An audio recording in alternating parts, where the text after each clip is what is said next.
Good evening, ladies and gentlemen. I am your host, Bobby. We've got Scott. We've got the one, the only Matthew Dillner. And this is episode 111. How are you guys doing today? I'm great. Thanks, Bobby, for asking. Uh, awesome to have Matt here with us from Flow Racing. He does dirty mo racing and all that. So kind of absolutely awesome. Yeah, man, it's great to be on here with you guys. A little posse love here. So I'm gonna be up in PA this year. So I know I have one little secret trip that I have to make up there. I can't tell you though. Oh, Yeah. secret. Hey, listen, if the limited late models are there, and I don't decide to destroy the car within the first couple of weeks of the season, and it's before May, before the Weikert Memorial at Port Royal, come over and give a shout over to us at the Two Star. Heck yeah, man. That'd be awesome. You got to send me a picture of your car. I need to see it, dude. As soon as it gets painted, it's being hand painted. So it's going to be hand Yes. painted as lettering. Oh, you're doing Got the hand painted lettering Yep. instead of, oh, look at you, old school. Yeah, kicking it back old school. So it's kind of cool. But looking forward to it. Tired of this cold weather, but thanks for asking and appreciate it. And hopefully we'll get to see you out there. And I got one question for you. I know you're familiar with my little buddy Polly Hartwig the third. Um, Yes. Great kid. His dad's awesome. Got to watch him down there at the His dad's a slight character. Just a like skosh. Just a Skosh. I don't know skosh. about Yeah, that. I don't know. just a little Good dad. character. Good, super humble guy, super humble family. Um, I know you're big with the tour type modified, but you love all types of racing, which is awesome. I know I seen on the kind of on the little screenshot here of the flow racing, as I got it in the background, kind of watching last Saturday's high limit race, listening to it actually, I should say, kind of. Um, you're going to be doing, I believe, play by play live for the Smart Tour modified down at South Boston. Yeah, the king of the modifieds. My brother is the announcer for that tour, and but the king of the modifieds is very special to me. That race, and it's a new race. It's only in its third season, but it's a crown jewel already. Celebration of modified racing's past, and a big money race for the present day guys, which modified racing is, let's just put it bluntly, asphalt tour type modified racing has lacked money, big money shows. So to have a big money show in particular down south, where tour type modifieds were almost dead until Smart rejuvenated, um, it's a special deal. So last year we had the Richie Evans number 61. Ray Evernham lent it to us, and some of my buddies at Junior Motorsports kind of behind the scenes made some magic happen to get a hauler for us to get it up there. This year we got a little different surprise for the pre-race. So always trying to pull some rabbits out of our hats and celebrate modified heritage, and hopefully anybody that loves tour type modified racing, dude, that is a wicked show. Oh, and so Elliott Sadler's going to race a modified for the first time. How about that? Oh, and Lee Pulliam will be returning to the late model stock race that day. That'll also be on Flow. So you've got Lee Pulliam, two guys who have grandstands named after him at South Boston Speedway are making their return to the racetrack behind the wheel. So it's going to be an epic day. I may have to have a charger block for my phone for at the racetrack. So I'm a big dirt guy. So as a Northeast modified guy, I've seen tour type modifieds. I know the NASCAR wheeling modifieds and the Smart Tour. I was always under the impression these were a stock crate kind of a motor. But looking at doing some conversation you and I've had before the show started, you kind of gave me an education. I don't think a lot of people know these, but the Smart Tour cars are still a full blown torque type Oh yeah, modified. the rules. If you look at the rule book, I mean, it's almost identical. Especially Smart and the NASCAR Whelen Modified Tour. Now, the Monaco Tri Track Series ROC might have a little bit of variances, but they're pretty much those tours are all tour type modifieds, full blown tour type modifieds. And We've got the Whelen Modified Tour, Smart Tour, and now we just actually announced that we have the ROC Tour on flow. So as a modified guy, that's you know, that side of my frosted mini wheat is pretty happy, you know. Yeah. I would be too, because that's pretty awesome. So I know, we've talked. You've mentioned Lee Putnam. I always screw up his last name, but I always called him Lee. He's a great guy. Lee Pulliam, Super yeah, hum, yeah, super humble gentleman. He has some grassroots at South Boston. Also, going back to a little bit of Old Dominion Speedway there, and yes, I think it was and that's Manassas. it. Yeah, yeah. Before they closed that racetrack down, and I guess now it's reopened somewhere else. I'm not sure. I've heard rumors about that, but kind Yeah, of been there's out a of. Dominion Raceway is kind of the new version of it. I'll be actually going there in 2 weeks. Easter Saturday, I'll be there.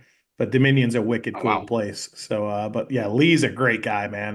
The fact that he's getting a chance in an Xfinity, an O'Reilly car, there we go, quarter in the bucket, um, is just unbelievable. I remember back in the day, I forgot who it was, Mark Martin or somebody sub for somebody, or Regan Smith sub for somebody at Martinsville years ago, and I remember thinking to myself, man, I love these guys. I'm glad they're getting the opportunity, but it's like, how cool would it be if we took a guy like Lee Pulliam, who at that time was in his absolute heyday, prime and late model stock cars, wouldn't it be cool if a guy like that got an opportunity? So to see this coming up, Lee Pulliam is a champion. Lee Pulliam is one of the all-time greats of late model stock car racing. But like you said, he's a great dude. You know, I got to know him being behind the scenes, doing some stuff with Butterbean Queen 2 years ago when we did his vlog series on Flow Racing. And Lee Pulliam is as real as it gets, man. He's a good Mhm. person. So this is a big win for short track racing. You know, I don't care who you are. You don't have to be a Lee Pulliam fan. You could be a dirt modified fan, a midget fan, or this is watching his chance to run in the O'Reilly series. That's a win for all of us. It's a huge win, because I grew up watching him, Stacy Compton, CE Falk.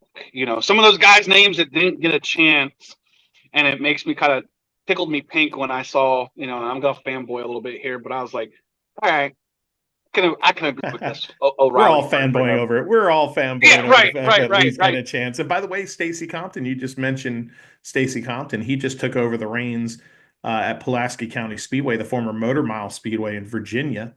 He's Really, going to be managing and promoting that racetrack. So I actually just messaged him there's the another other one. day saying, "Hey, and I need to get together and talk." So he's a great one. So He's a good. That's good. At least another track's not going to die, right? We don't lose exactly, any that more. place hadn't been inactive for like a year and 2 years maybe. So we've got a lot of that going on right now. A bunch of us involved going on with Greenville Pickens Speedway in South Carolina right now. That track is teetering on the edge of being leveled. So not very good, the situation there. A lot of politics involved, a lot of lies. Let's just be blunt.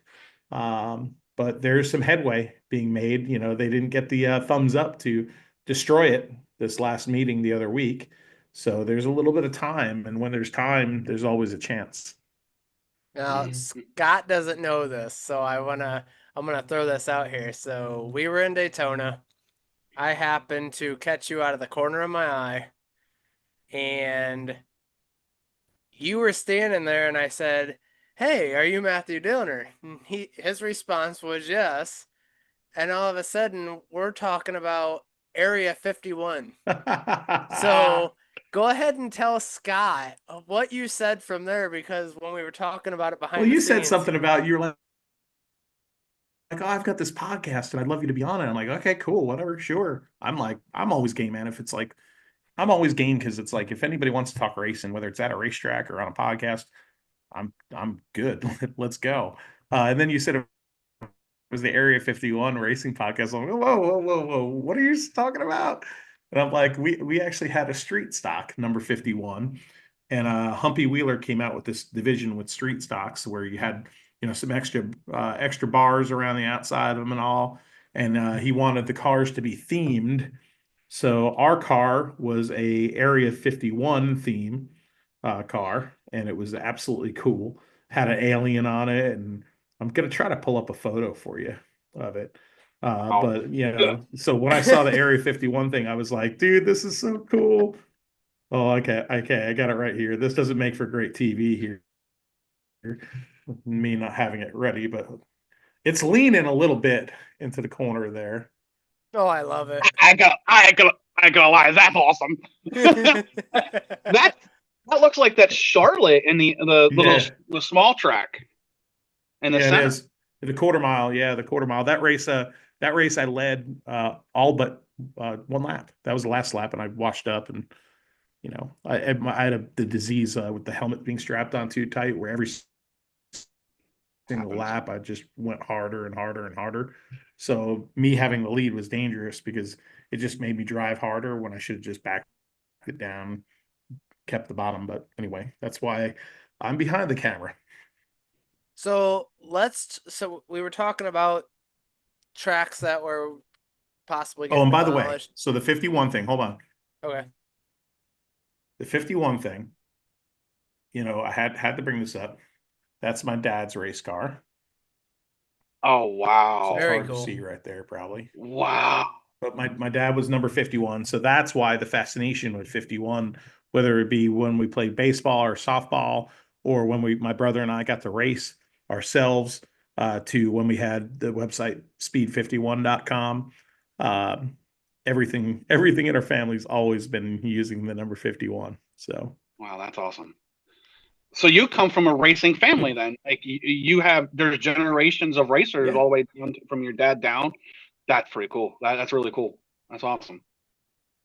Yeah, well, I mean, my nephew's even doing content on for a bunch of race teams, and my other nephew Luke, he's learning the ropes. I bring my little guy Hudson with me to some of the modified races, smart modified races, and having him kind of have responsibilities around the racetrack, so that way, we can have a full another generation. So dad didn't race very long. He took us to races. He stopped racing, put food on the table. But he took us to races, man.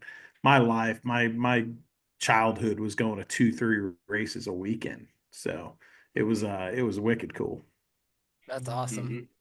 So I wanted to bring up lost speedways. Like we were talking about old tracks and Yeah, love whatnot. it. Obviously, we had one here in Ohio, which Mansfield Speedway. And Yep. now Matt Tiff turns around and he spends all that money and The and savior. it's turning into this big like I would say mini Eldora. It's sort of kind of. It's going to be huge. Yeah, the big thinking ideas that Matt Tift have is what the sport needs. Now, do we know that it's going to be a success? Absolutely not. Is he doing the things that are needed to happen to make it have a potential for success? Absolutely. And then some of the big picture ideas and the things that he wants to do and his willingness to think outside of the box, that place has more of a chance than it's ever had. Well, Hmm. let's talk about this. I've overheard that possibly the Savannah Bananas are going to be there. I know he wants to do something Savannah Banana-ish. We actually did an interview with him on Flow, where he wants to kind of develop a concept. And it's funny because we just opened up that picture of the street stock that I ran. That was a division that Humpy Wheeler called Crash Cars, and each car had a theme, and there was all sorts of gimmicks in the races too. It would be 2 laps to go, and they get on the radio and say second place wins. Just wild stuff would happen.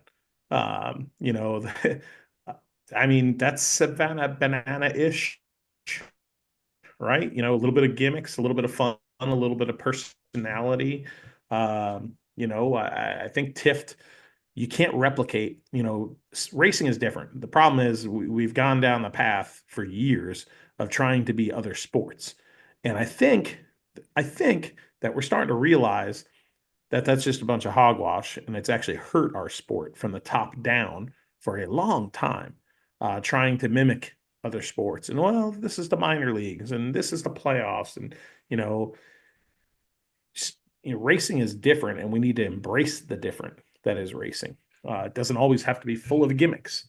And, but having something special like that, that draws in the kids and makes them fans in a different age of not having that attention span that we had as kids, where I'd sit there for 8 hours at a racetrack and look through programs and be content to look in the pit area over the back of the grandstands to see what trailers are there. Those days are kind of long gone. We we were talking like what's that other track, Scott, that's in Pennsylvania that you were telling me about? Which That one? I don't know. We were talking about it a couple weeks ago. That was falling apart or is gone. Oh, well, actually, there's a lot. You got Nazareth that's gone. That hosted IndyCar. It hosted the O'Reilly series back when it was the Busch series. I don't believe, maybe Matt will correct me if on this. I'm not sure he will. I don't think it ever hosted a NASCAR Cup Series race, but I know it did host IndyCar and the O'Reilly series. And But it you hosted had one truck race. Nazareth, that's Yes. gone. And yes, it did. But it'd be nice to see these old speedways get some love from NASCAR now, especially our past. Our sports past. Sat next to a kid at Martinsville last fall for the truck race, and he had no idea who Harry Gant was. He Oh had Lord. he had no idea who Davey Allison was, no idea who Bobby Allison was, no idea who Dale Earnhardt was. And I'm Well, like, bro, but what do you here's the thing. That's not on that kid. That's on no, us. Like exactly. I spoke at an old timers kind of banquet one time, and I was like, look around. I'm like, most of the people in here have white hair. And I said, I know this is going to sound harsh, but us history lovers or people that love the heritage of our sport tend to protect it sometimes. And we tend to get bitter when people don't know about it. These people don't care about history. Oh, these people, shut up. Make them care about history. You know what I mean? Make it Teaching. fun, make it interesting. Like teach them that. And if we do that, Lost Speedways was a good example of that. People didn't think a history show or a show about, what some people said, the death of the sport, um, you know, would actually do well. And it's like, no, we showed the soul of the sport, and we captured a young audience that then all of a sudden became interested in the history and the obscure history of our sport, the exploration, the places that people don't know about. I always told Bobby Marcos, who was on the show with me, we're great friends. I always say to him, like, lift up a rock, man. You never know what's underneath it. The stories, the history. But like these young people, if they don't know, they don't know. But it's up to us to teach them. We can't just assume they're gonna know. We've got to be the ones that are out there telling them about it. We do, and you're 100% right, Matt. And what's funny is the kid sat next to me. He's sitting next to me now. This is going to be the third year his family sits with us on a Friday night. Great young man. They're from the Delaware area, so they go see the Northeast Modifieds and everything. And while we were sitting there, and I pulled up my phone and I typed in on YouTube, old races, and I showed him who they were, and he goes, "Well, he's aggressive." And I said, "Yeah." And they came out and hung out with us last year for the Weichert Memorial, and Nice. he was talking about how racing is and how aggressive people are. And I said, well, I'm going to say this right now, but there's a man that's going to be like, who reminds me of Earnhardt, right? And that was Kyle Busch when he was younger, before he married Samantha and had Brexton. He kind of mellowed out. He was just that kind of a driver. But we need to kind of go back on. We need to teach our youth about the past so they can appreciate the future and the present. Because if we forget our past, we are doomed to repeat the past. And unfortunately, we may lose more speedways. Scott, the Thank, philosopher here. but Look not at really. Scott, like spitting out, like preaching some some It's just philosophy here. I like this. I've watched speedways in my hometown, my home state, Yeah, go away. it's terrible. Nazareth. I went to my first. My dad took me to my first IndyCar race, one and only IndyCar race, was to Did, Nazareth. did you ever get to go to the half mile, the dirt half mile, or no? No, sir. Mm-mm. Okay. Um, my dad took me to my only one and only IndyCar race. I was young, went to Nazareth. It was pretty cool. Still don't remember it, but hearing the stories he tells me how it was, it's like, all right. Um, I grew up at a speedway called Grove Speedway. That track literally almost died because no one was there for it. And, now there's some great people who have it and they're just going with it. And it's great to see. And um, if we don't keep our past in the minds of present, it's gone, right? You know, NASCAR, we need to do something. Local sports, guys, teams. If you're all watching and hearing me, start talking about our past to our present and our future kids who are there. Older drivers, if you're there and you're able to go to the racetrack, go to the racetrack and sit and talk about the racing. What's it hurt? Cost you what, $15 to get into the racetrack to sit there? Maybe the racetrack will let you sit there for free at the gate and talk about your racing. It's gonna hurt. I mean, Selinsgrove does, or not Selinsgrove, excuse me, Port Royal does it with the Living Legends race, where they bring legends of 410 sprint car racing there, like Keith Kaufman, the man from Mifflin Down, Barry Camp, Troy Camp, those guys that I grew up watching. I'm 44 years old. I don't think the kids that are 20, 10, 15 years old now, they don't even know who they are. They know who Aaron Reitzel is, Justin Peck. They know who Anthony Macri is, Danny Dietrich. They know who those guys are, but they don't know the pioneers of racing to get to where we are now.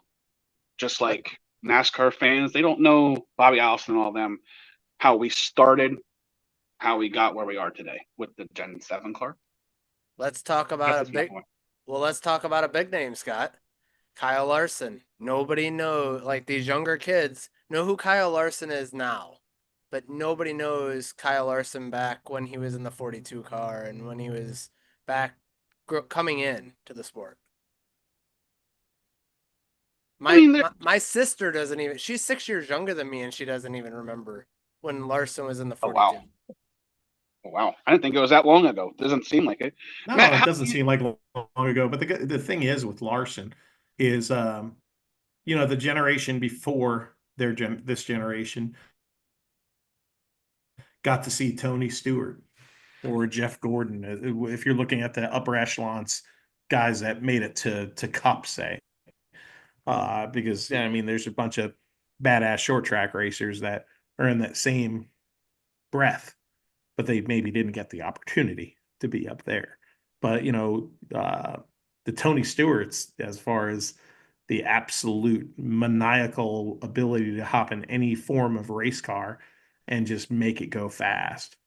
That's what we're seeing with Kyle Larson, and now that he's smoothed out his game, you know, uh, he's with Hendrick, Cliff Daniels, between him and Cliff now, being able to really give better feedback to what the car needs because of the way that Cliff handles him.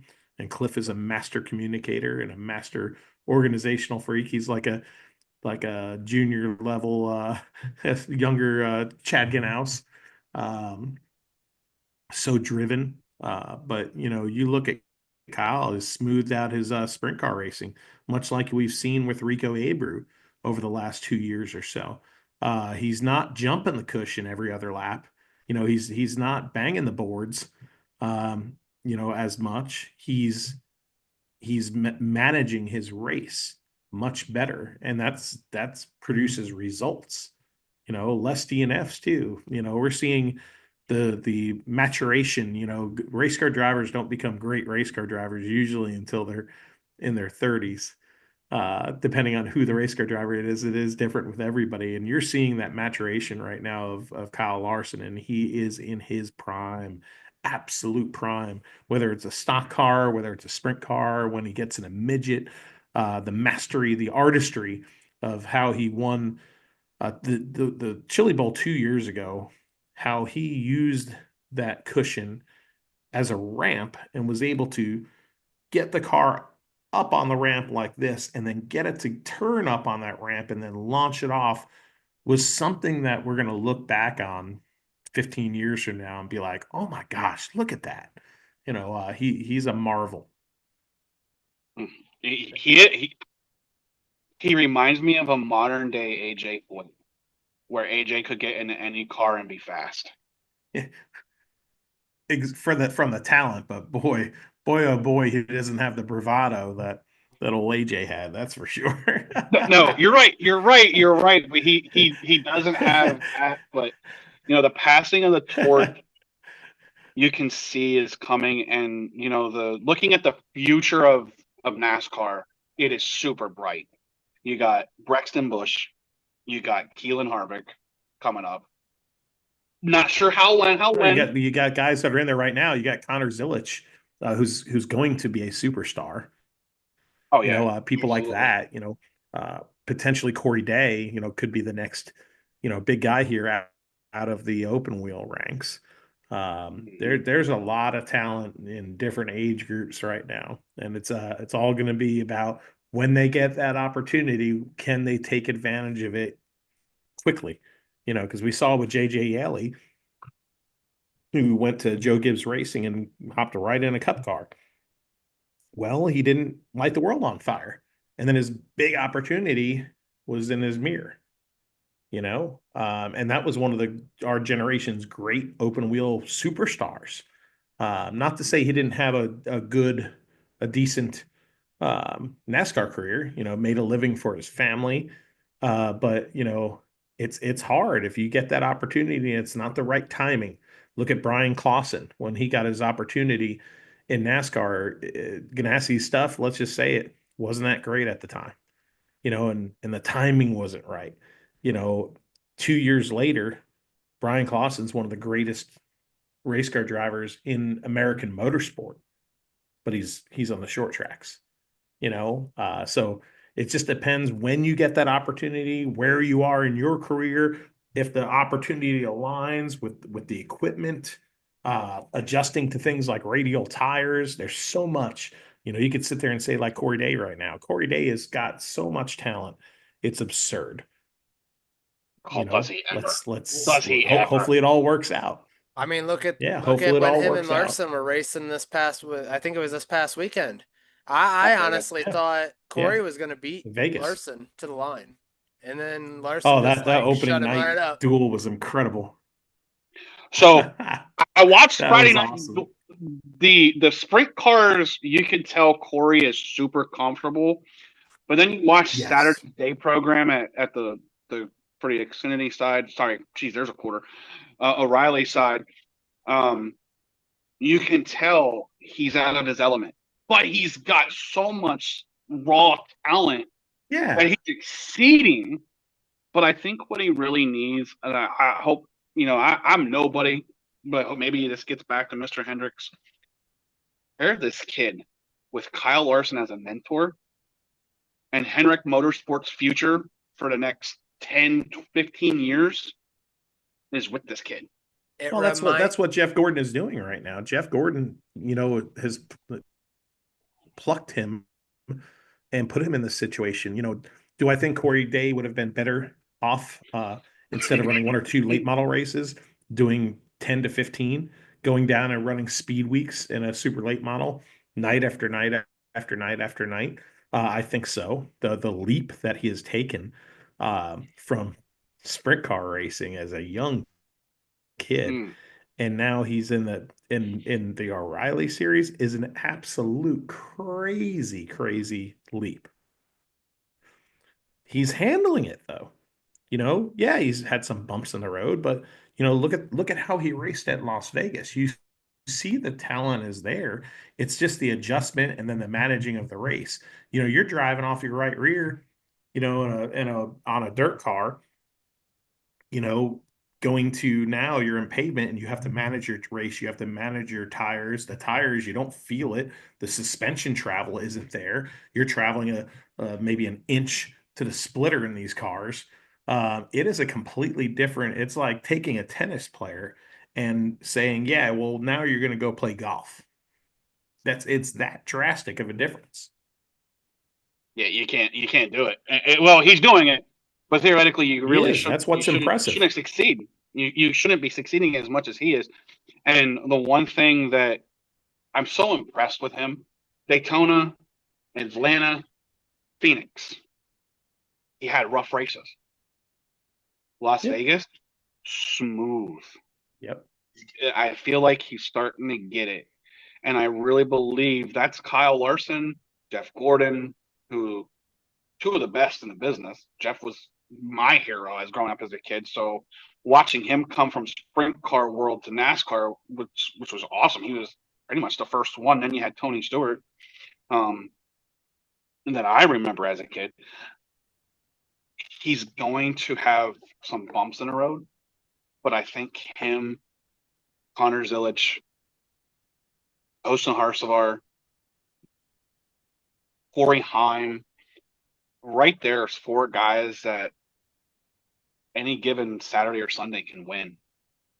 It's just about when the maturity level hits that it clicks, and now we're up front all the time. Now we're Yeah, racing that's for what now we that's got what I hate respect. about seeing Corey Heim on the shelf.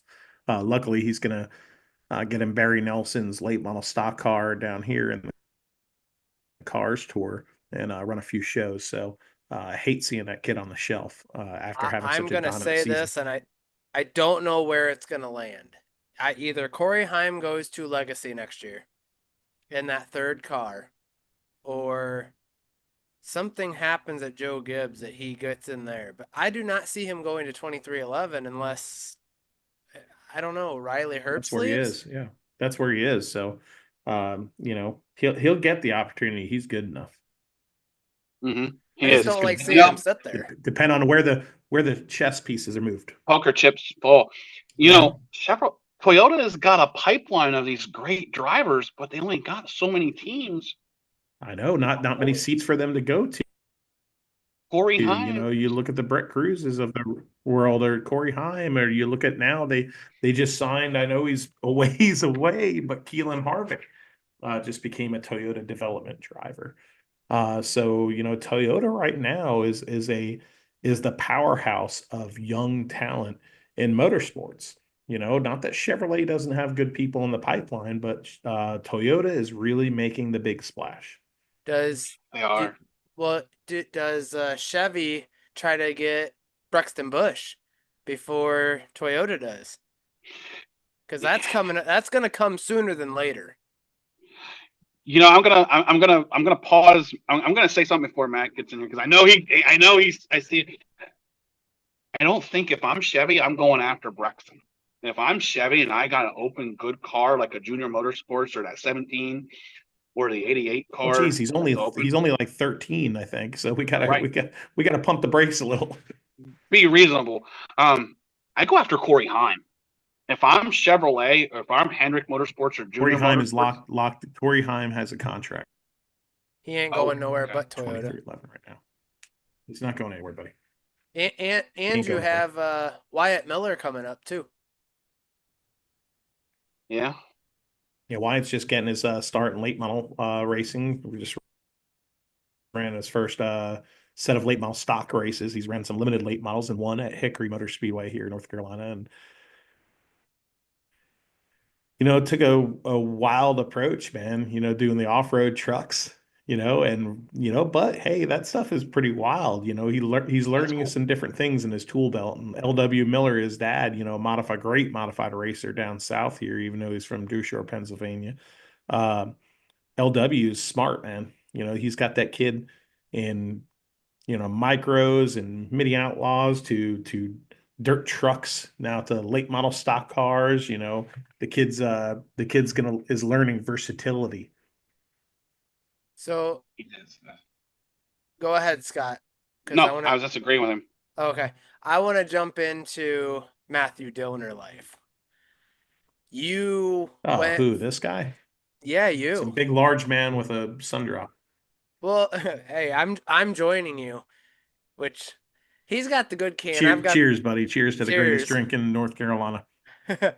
So I remember, and this is before you texted to me. I remember the young Matthew Dillner that was Garage Cam Matt. Like You remember that show? That's I awesome. remember those. Then it was Dale Earnhardt or the Dale Jr. download. Then it was Lost Speedways. Now you're It on. was fun. It was funny that garage cam stuff, dude. I remember there was a period of my life that I was a producer, and then I went strictly to camera, and I had no path to where what I've been able to do, right? Zero shred of a path. And then this guy Johnny O, who worked for TNT, he's like, "Yo, Dillner, hey, he's got this New York accent, he's like, hey, we're gonna do this thing called garage cam." I'm like, "Oh, I remember that, where they used to have the camera mounted in the garage because we'd all go out and make faces into it."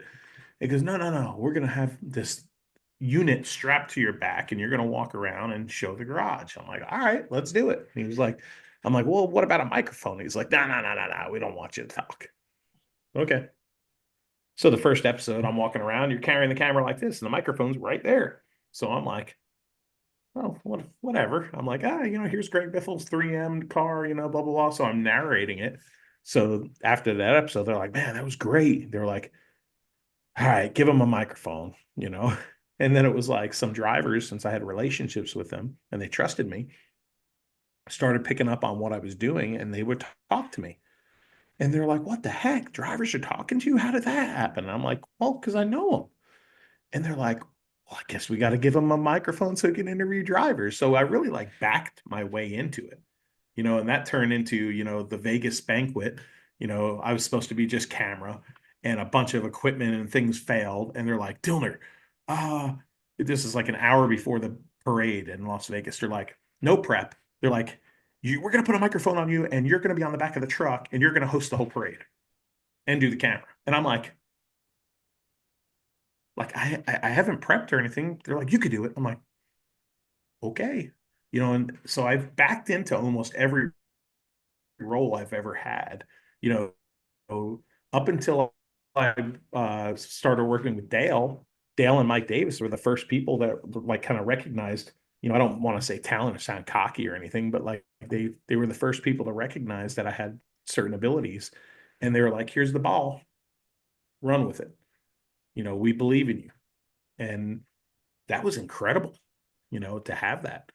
Because some of the jobs in my past, great jobs, but they didn't have that faith in you.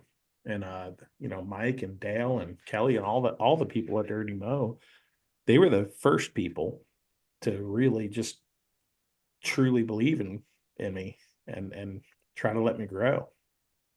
Eh, So you just mentioned Dirty Mo and doing the radio, the show with Dale and everything. What is some of your favorite? What is actually not some? What is your most favorite memory with doing the show with Dale Jr.? Oh geez. The download or Lost Speedways? Let's Both. go with both. Both. I think Lost Speedways in general is going to always trump everything. I mean, the download was incredible. The download went from us being on a couch, in a little closet to, I remember saying to Dale and Mike, "Hey, I want to take a little camera in there and shoot it." And they're like, "What are we going to do a camera for? It's a podcast." I'm like, "No, man, like we should shoot us doing the podcast." And they're like, "What for?" And I'm like, "Then I'm going to take the clips and I'm going to promote the podcast with social video clips." They're like, "Ah." I'm like, "Just let me try it." So I got like two little GoPros in there. It looked like hell. And then it turned into, "Hey, I've got this camera. Let me put that in there." And and then we had Kyle Busch on the show. All of a sudden, NBC comes and says, uh, "We'd love to make this a TV show." So it just like happened. It all happened.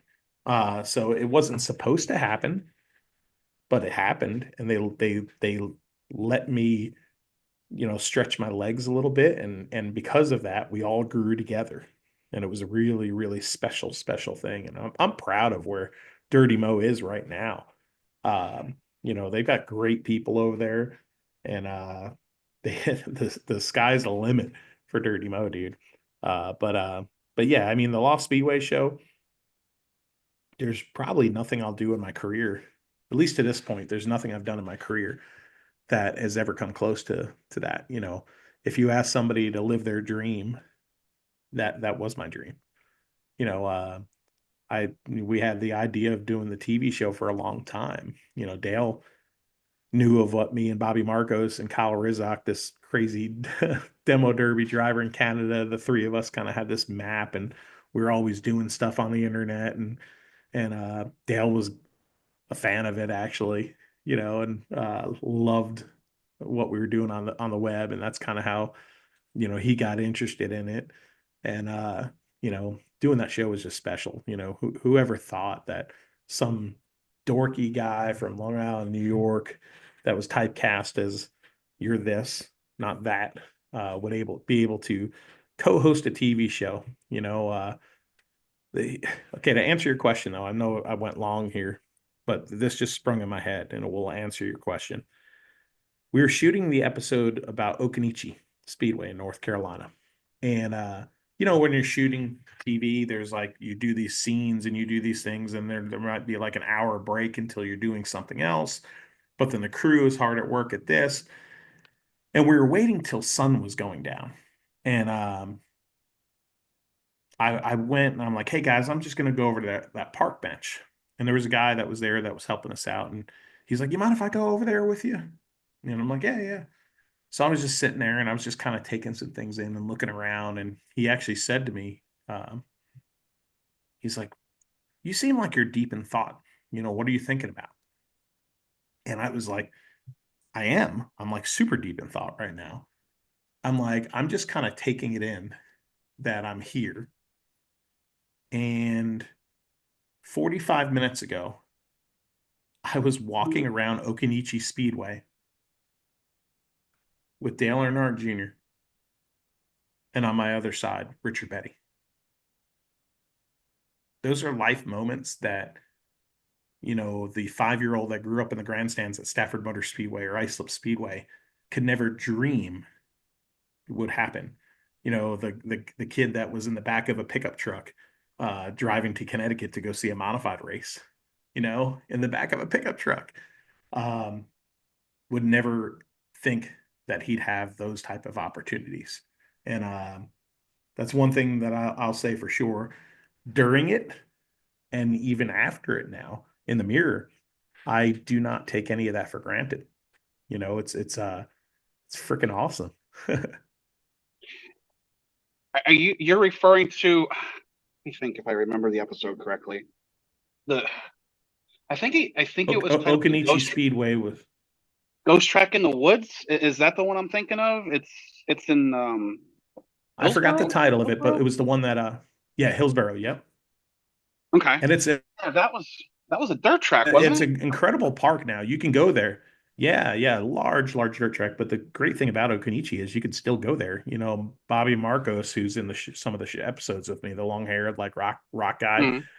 his band Cloakroom was recently in town, and they actually went, him and the band, they went to Okanichi just to walk around because it's a beautiful park now. It's preserved. It's absolutely stunning to go to Okanichi, and they got to go there and walk around the place. And that's a great thing about that. It's buried in the woods, right? But it's not buried in the woods where you're having to traipse through stuff, and it's the exercise walking path. And it's just one of the most stunning places you'll ever go to. You need to, if you ever come to North Carolina, put it on your list. Oh, it's on my list now. It is now, yeah. So you mentioned you're from Long Island. Yeah. Our co-host Chrissy, who's with a sick kid. We miss you, Chrissy. Hope everybody's feeling better. She sent me a text that she says you're from you're from Long Island. Where are you from in Long Island? Because she's from Copaig. I hope Oh I yeah, pronounced that Copaig. right. I hope I pronounced that Yeah, right. yeah. But she There you asked go, if Chrissy. from near that area. What part of Long Island are you from? Huntington, which is the bar capital of Long Island. It's on the North Shore and dead center. I never fit in where I grew up. Nice. You had Huntington Station, which was a little bit more of the lower income deal, and you had then you have the kids who would show up to high school in their mom and dad's Mercedes, the Huntington Bay kids, and I never fit in. I never fit in in school. I never fit in on Long Island. I just I only fit in at racetracks, and that's why the move that I made down south was the best move I've ever made in my life. Because I moved somewhere where I could be me. Long Island, I love it. I love my family. I love some of the places there. There's things about it that will always be home. But yeah, it wasn't for me. North Carolina's for me. I'm a North Carolina guy. Okay, awesome. I didn't know you were from Long Island, and when you mentioned that, I was like, she's listening, she's Yeah, watching. So I I'm a should say Yankee. she popped in. She popped in and she said Well, cheers, thank Chrissy. she said thank you for answering her question, and she appreciates it. You we know you with Flow because you're wearing the Flow hat and everything. Um, I know I'm talking a lot. Sorry, Bobby. Kind of rambling, That's okay. racer. You know what I mean? Um, what what do you think is the most fun part of your job with Flow? Like, what do you like going to? What they send you to? I know you were at the Chili Bowl. I believe I heard EHJ say that was your first Chili Bowl. Oh God, no. That was, I Okay, think, my fourth or fifth. So I went to the Chili Bowl for the first time with Mike Herman Jr., who's Chris Buescher's spotter, and a few other good friends of ours. Kevin Hughes from Racing Electronics. We went as fans years ago. It was the year that Clausen won, and but as soon as I took the job with Flow, the first thing I told my wife was, "You know what this means, right?" Because she never let me go back to the Chili Bowl. I never got the pass, and I said, "You know what this means, right?" She's like, "Yep, you're going to be at the Chili Bowl every year." I'm like, "Dang straight." So it's a murderous work, man. It's not for the faint of heart. Uh, you know, some of the hours we put in there, man. You don't get much sleep. It's just like being in a race team, dude. You know the deal. You're working all day, all night, and then you get back, and what people don't realize is you're eating dirty. You go in to get some fast food or whatever, and you go back to the Airbnb, and then you're working for a few hours, sometimes till 3 in the morning, 4 in the morning, and then rinse and repeat. But I don't care. It's so damn awesome. It is one of the greatest races in American motorsports. It's one of the greatest sports events that I've ever been to. Um, it is just, until you go, you'll never understand it. Until you go all week, you'll never understand it. It is just something. It's kind of like Bowman Gray, one of my other loves in life. It's you can't replicate it. It's its own animal. It's its own living being, and it's unique as the day is long. I know. The rowdy. Well, Scott's been trying to get me to go, and I think he's going to end up Dude, talking me into it the next couple of years.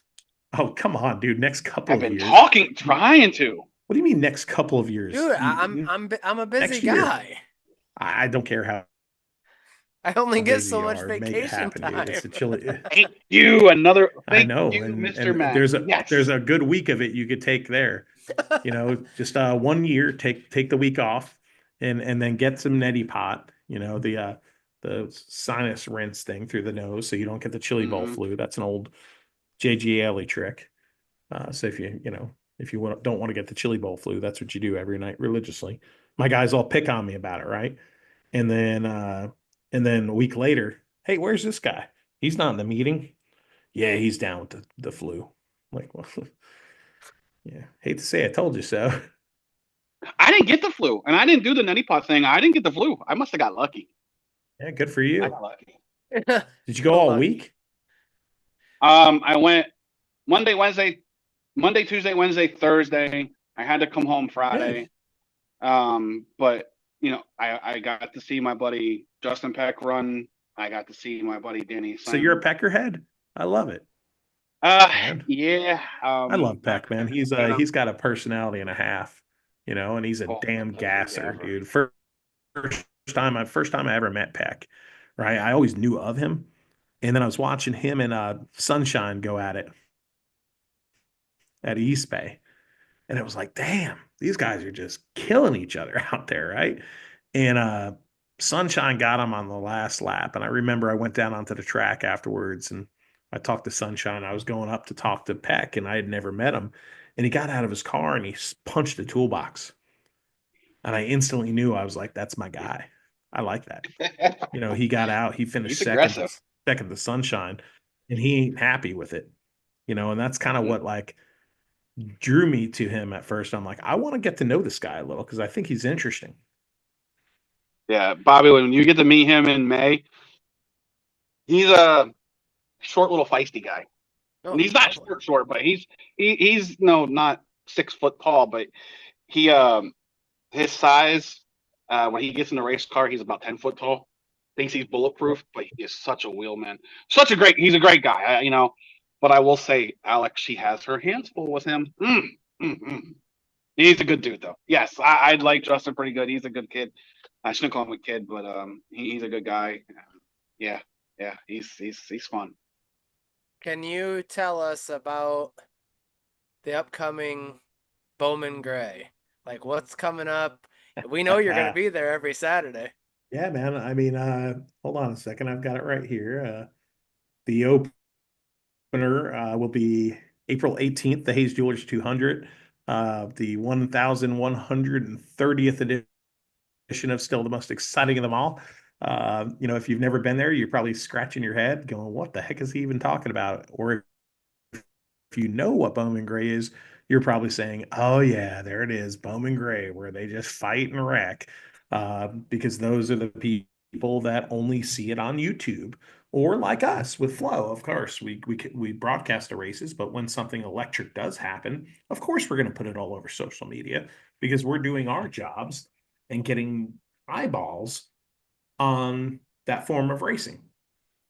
But if you actually take the time to go, or if you take the time to watch, you realize that it's a different brand of racing, but there is some really good racing that goes on there. And here's the thing. I literally just had this conversation the other day. Not to call out my buddy Freddie Kraft because I love him dearly. Grew up with him, but he likes to spike on it. Half of it's just to get me going, but some of those type people will sit there and go, those guys aren't real racers. When Nate Gregg and Nick Wall were doing a demolition derby on each other after wrecking in the infield, those guys aren't racers. They're not real racers. Meanwhile, 3:30 in the morning that night, I get a text message, and I'm just into bed here, trying to go to sleep, but it's hard to get down from a Bowman Gray Saturday night. And I get a text message, and on there is a picture of that car completely stripped down, and they're already cutting the clip off of it. Those are real racers. They're insane. They're hardcore racers. They're not pulling the trailer in and, oh, we'll get it out on Sunday or we'll get it on Monday and we'll tow it over to the guy that's going to clip it. No, they're hacking and whacking that night in their garage and putting their own clips on. And like, this is a different breed, these guys. And the people that don't understand it either will never understand it because they have their mind made up already, or they might not experience it. But if you experience it, Bowman Gray is an anomaly. You go there, spend $12, and you sit among 16, 17,000 people, not knowing what the hell you're going to see. And you might see a fight, you might see a wreck, you be people watching for sure. But every single time, and I see this all the time, every single time you go to Bowman Gray, you leave there and you want to pay $10 or $15 more when you walk out the gate. I don't care who you are. That's the feeling I've gotten since I was going there as a fan to now sitting up in a booth and calling it play by play on Flow. What's the best seed at Bowman Gray? Any? No, I don't I know would this say though. the best seat is no, this is a great question. I mean, I'd like to think that I have the best seat because I'm up in an air conditioned booth on the hot days with this beautiful, beautiful panoramic view of the stadium, and it's beautiful. You know, the architecture and the arc. You know, the U-shaped old stadium feel. But I've always said two places you have to sit at Bowman Gray if you're a fan. Section 9 on the bottom row. Most racetracks, you say, hell no, I'm not sitting on the bottom row. That's stupid. The bottom row, section 9 at Bowman Gray, to watch them come off the corner sideways every lap, and they look like they're pointing right at you. But the ultimate view at Bowman Gray is in the center of the horseshoe in turn 1 and 2, affectionately known as the south turn, top row or up high. So you get the people and the sunset, that you might see setting behind the skyscrapers in Winston-Salem. And it's just, there's something special about it that can never be duplicated in God, my lifetime, because it's absolutely a beautiful, beautiful place. Next time we come to Charlotte, we are going to Bowman Gray. Oh, you Yeah, got yeah, yep. to, man. Already We on the. Already, we were at Charlotte last year. I will say this: any noob, don't go and sit in the beer garden. Everybody goes, oh, I gotta go to Bowman Gray. I gotta drink. Don't drink. Go to the better seating. Like the beer garden's what it is, man. It's the rowdy section. It's great, blah blah blah. But the sight line, that's the only place in the stadium where the sight line's average. Go sit. You don't need. You can spend 3-4 hours without drinking, or go do it in the parking lot before you get in. um, but just go enjoy it. When you guys come, you have to get in touch with me beforehand, not like an hour beforehand, like days beforehand, and You'll I'll hook know a you up week as far as before where the easily. places to go. yeah, Yeah, at least a definitely. week. So I know Bobby brought up Bowman Gray. I was kind of waiting. Zach Daly. Now Zach I know Staley. I always mess his name. I know the set. Well, that's My okay. That John Boy Media guy had him like Zach Stanley. When his that clip went viral.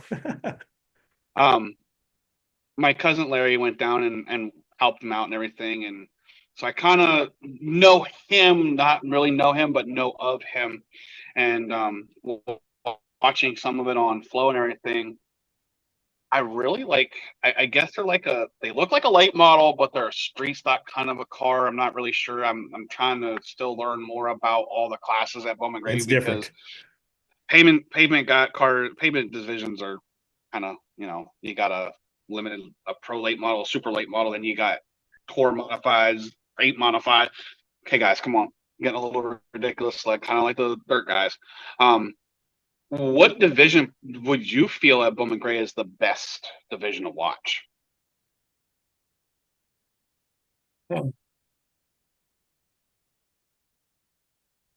modifieds are the show. They always will be. Jet fighters in a gymnasium. They shouldn't be able to race around there. They should not be able to get around that place. But they do. And it's freaking spectacular, even in practice.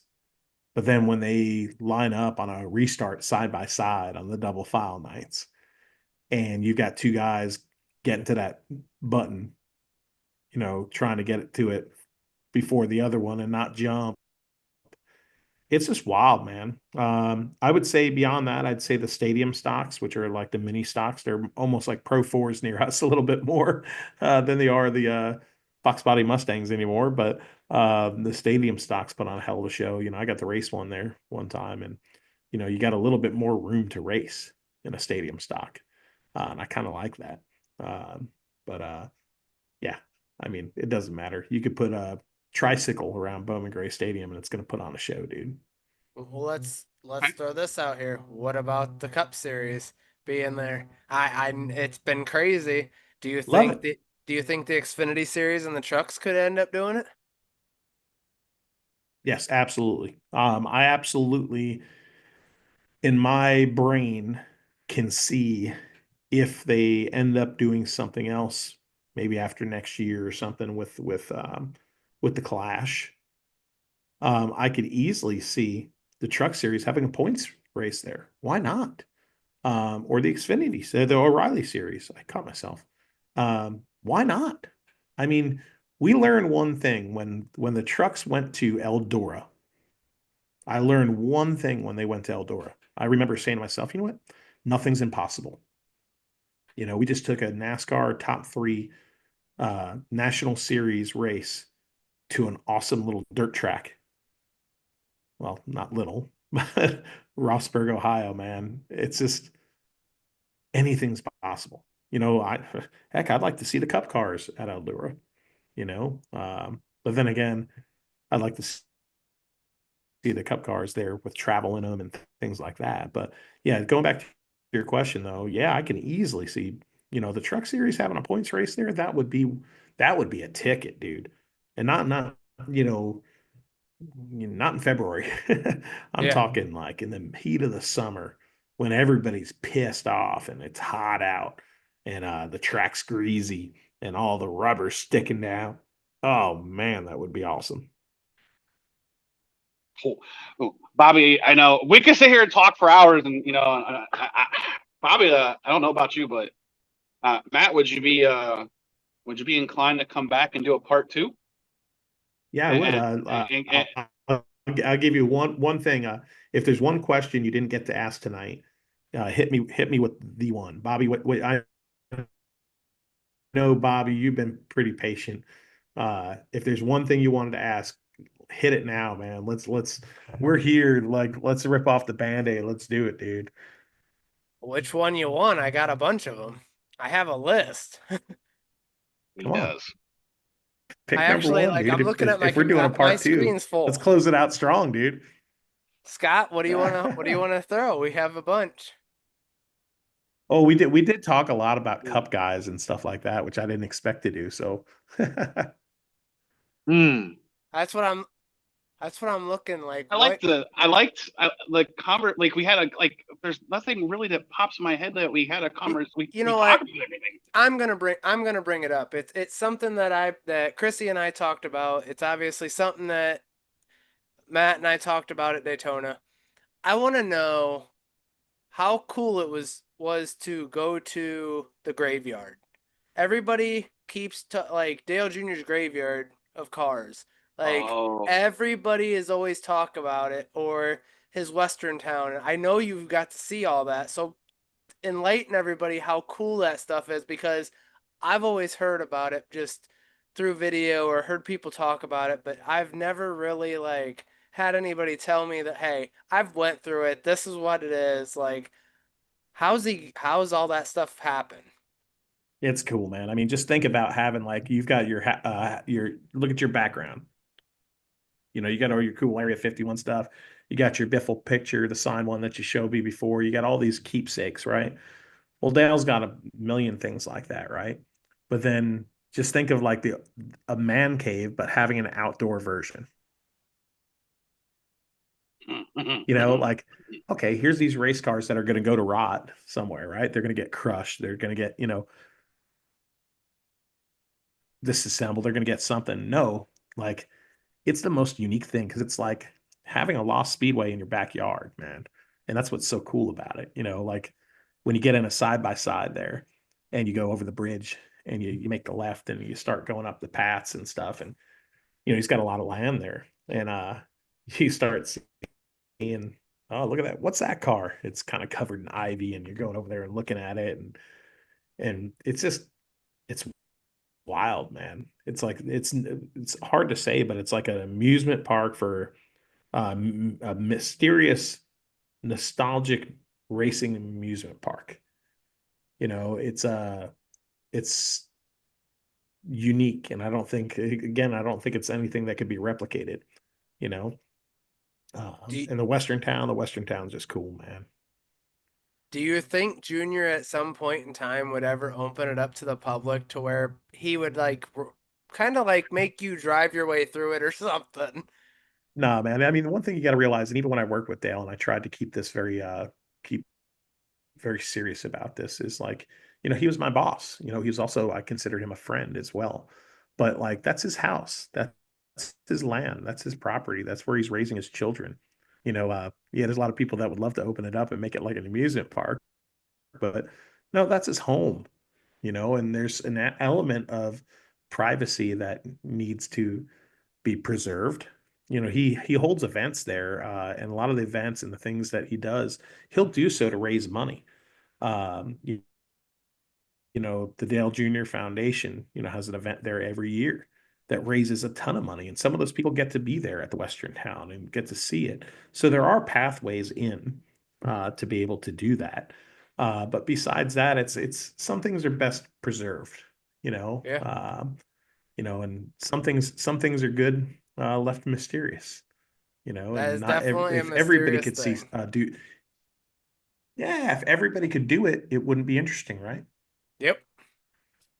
So I know Chrissy wants to be on next for the next episode, so we're definitely gonna have to have you come back on for part two, whether We're it gonna give be. Chrissy the mute button. We're gonna give her the mute button so Yeah, she yeah, can yeah. get more That, questions in. yeah, so she can talk more. Bobby can talk more. I apologize, Bobby. Listen, No, like, you're all right, man. I got to talk to him yeah, at No, Daytona. you're It good. was awesome being able to see him at Daytona, and just I walked away from Chrissy and Adrian and Joe. They're like, "Where is he going?" I'm like, "Matt Dillner." I just went shoot right to him. I Yeah, hope we were Matt. just there. What the heck was we doing? I think we were there just watching the ARCA race and then the Xfinity race Oh and no, he was watching the start of the truck the race. start of the truck race. Yeah, like it's just fun, dude. It's being at a racetrack, man. It doesn't matter, if you're working or not. Yeah, I was working the ARCA race right before, Who were you and working with? or no, as we were in practice and all that came up, or after qualifying, and I was just kind of minding my own business, and I'm like, "That's Matt Dillner." I was like, gone. Everybody's like, "What the hell?" Well, now you got my number Bobby, too. Just text me anytime, and Yep.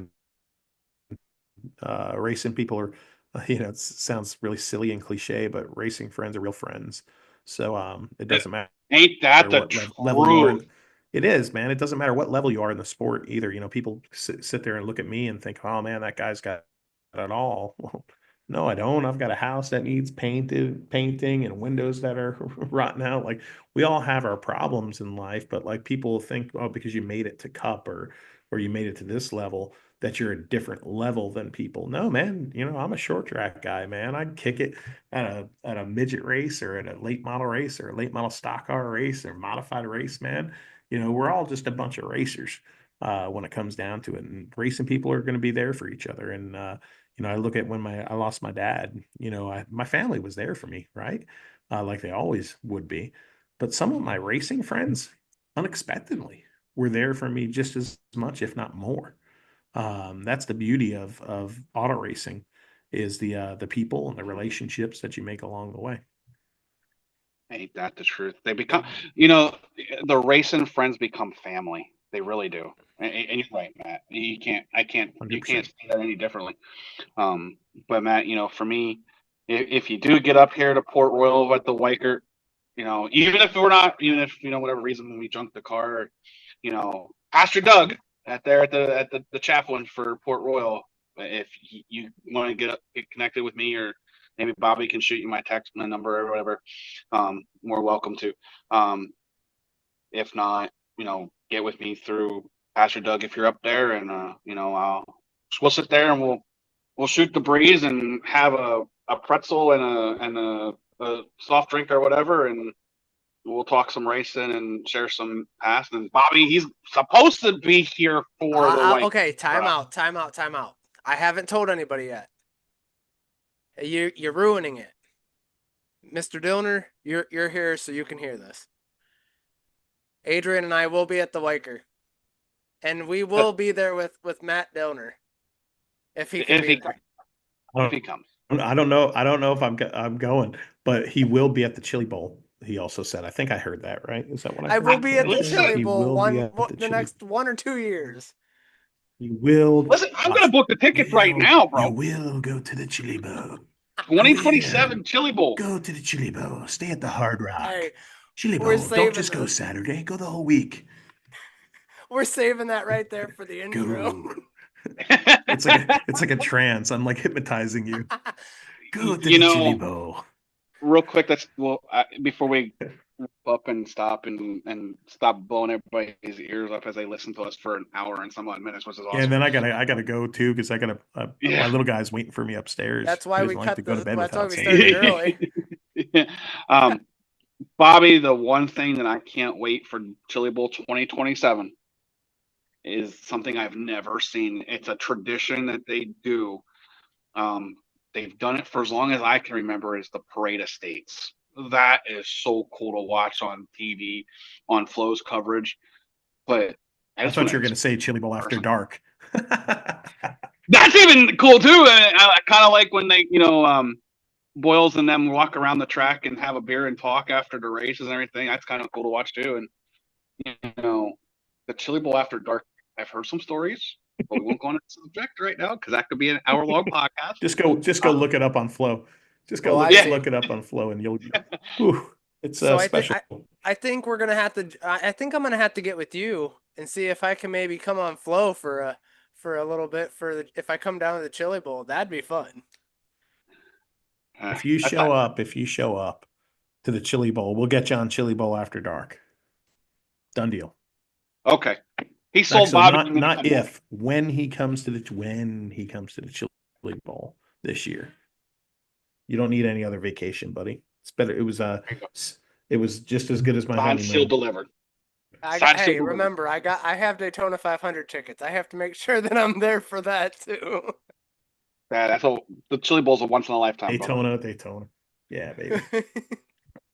All right. Well, Matt, thanks for coming on with us tonight, and we greatly appreciate it. And we look forward to round 2 because it's definitely going to be a great show. Epic. Chrissy did say you're getting a mute button.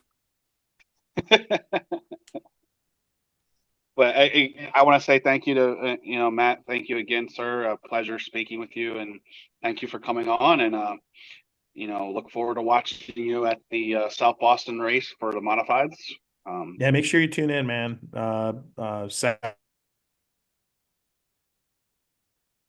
Saturday is a big show, and Lee Pulliam, and that's 225 laps between the late models and the tour type modified, smart modifieds. It's going to be a show.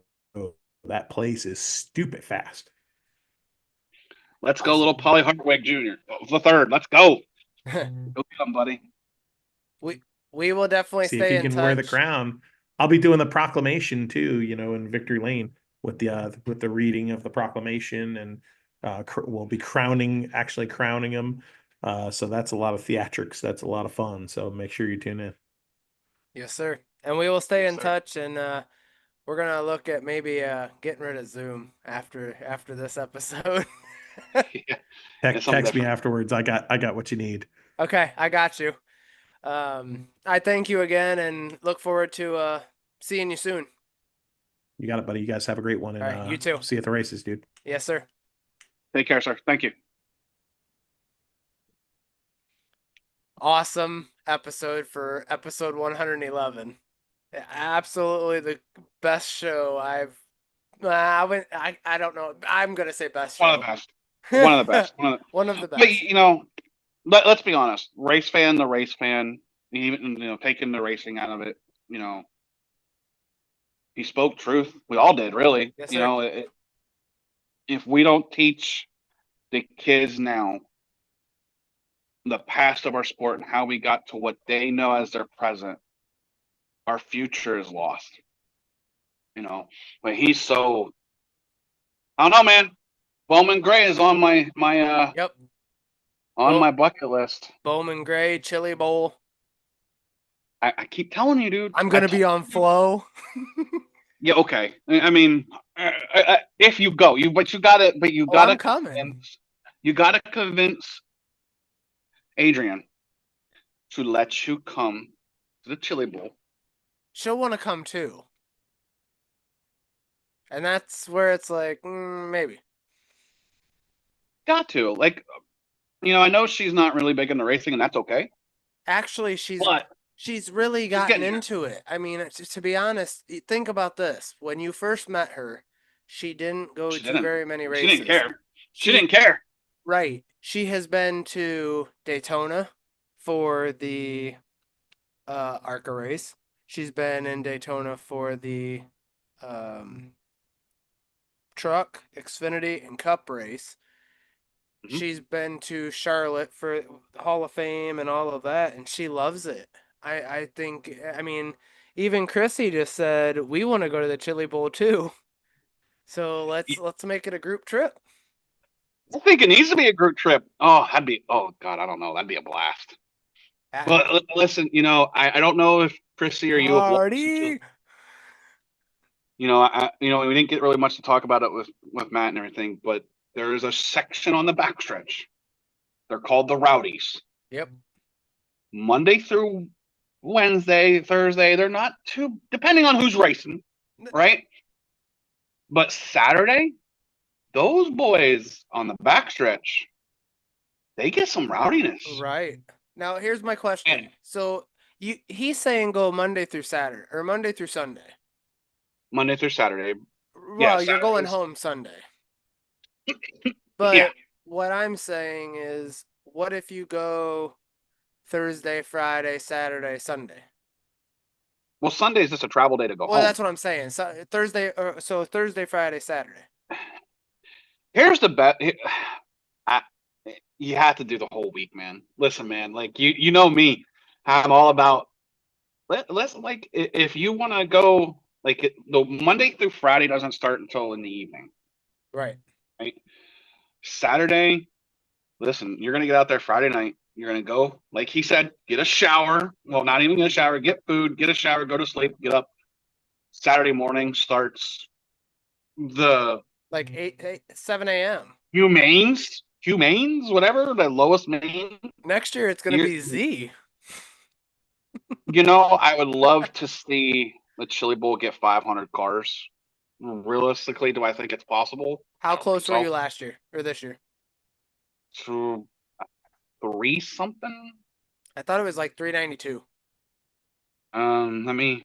I have the Well, while entry you're in doing front of me. that, let me run through this real quick.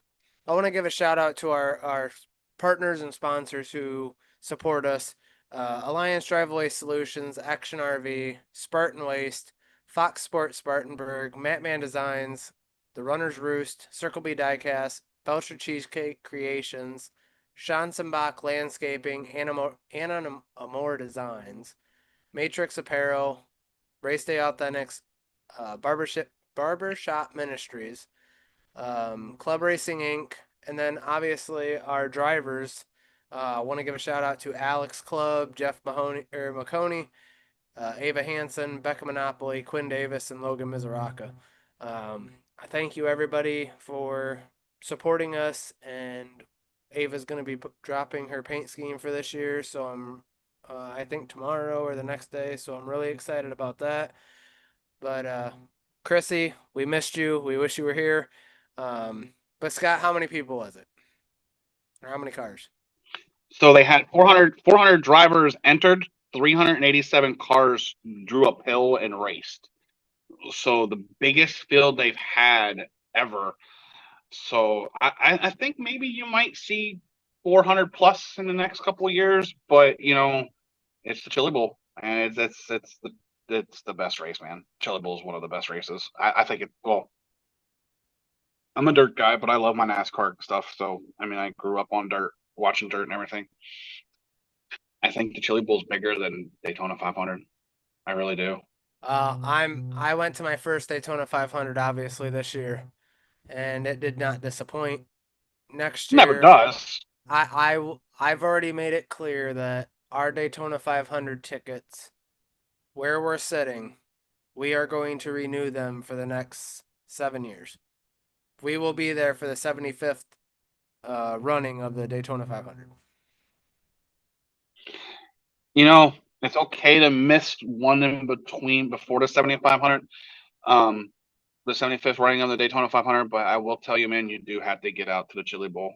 We will You make it to can't. the Chili Bowl. We just have to figure out when and where. And like I said, I could see us doing like a fly out Wednesday night, be there Thursday, Friday, Saturday, or fly out Tuesday night, be there Wednesday, Thursday, Friday, Saturday. But I don't see us doing a Monday through Friday or Monday through Saturday. I just think it's first of all, I don't know if Adrian could handle it. That's That's okay a though. lot. She doesn't want to. She doesn't want to go. She just stays back at the hotel. No, we'd get a VRBO or something. Okay, she stays back at the house. She doesn't like. No, it's her vacation too, though. Like I said. Maybe we just maybe let her drop us off and she goes shopping. Oh, jeez.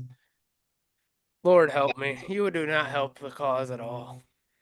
No, I don't care. I'll kick that door in. But hey, what a great time with Matt. Man, listen, Absolutely.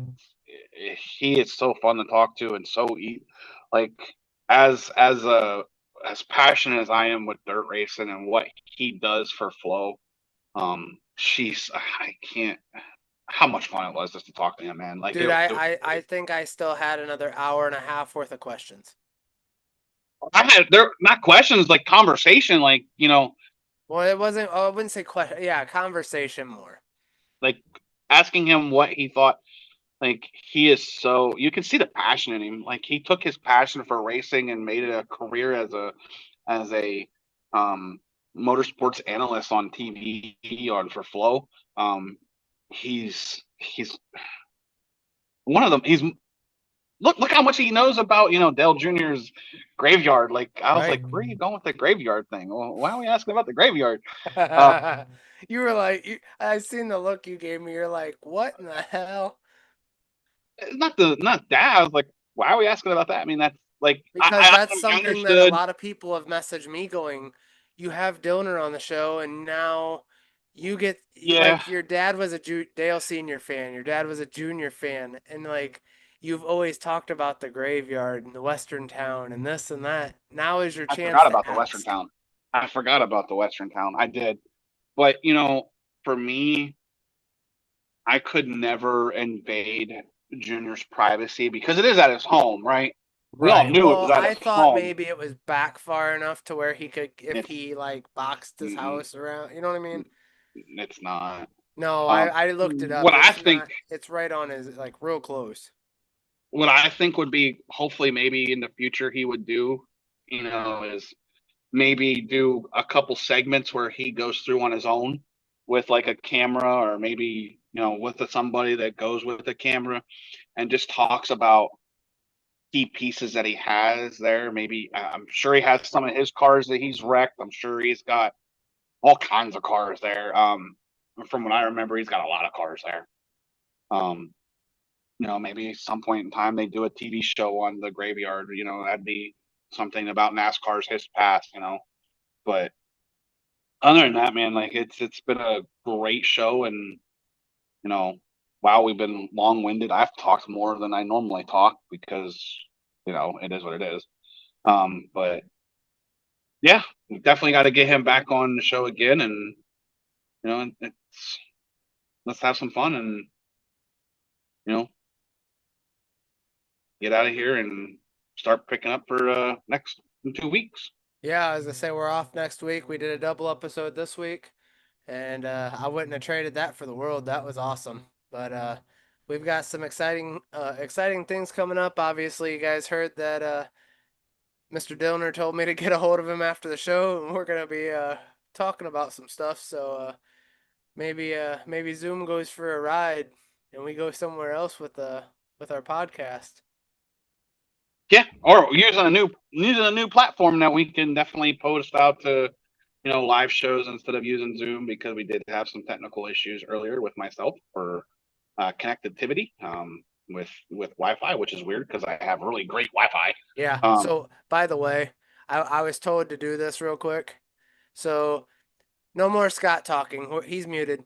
Um, but I just unmuted him. But I appreciate everybody for tuning in on episode 111, and we can't thank you guys enough. The fans, everybody, and Mr. Matt Dillner. this one's for you, sir. So y'all have a good night, and we will see you guys next week or in 2 weeks. 2 weeks. See ya, buddy.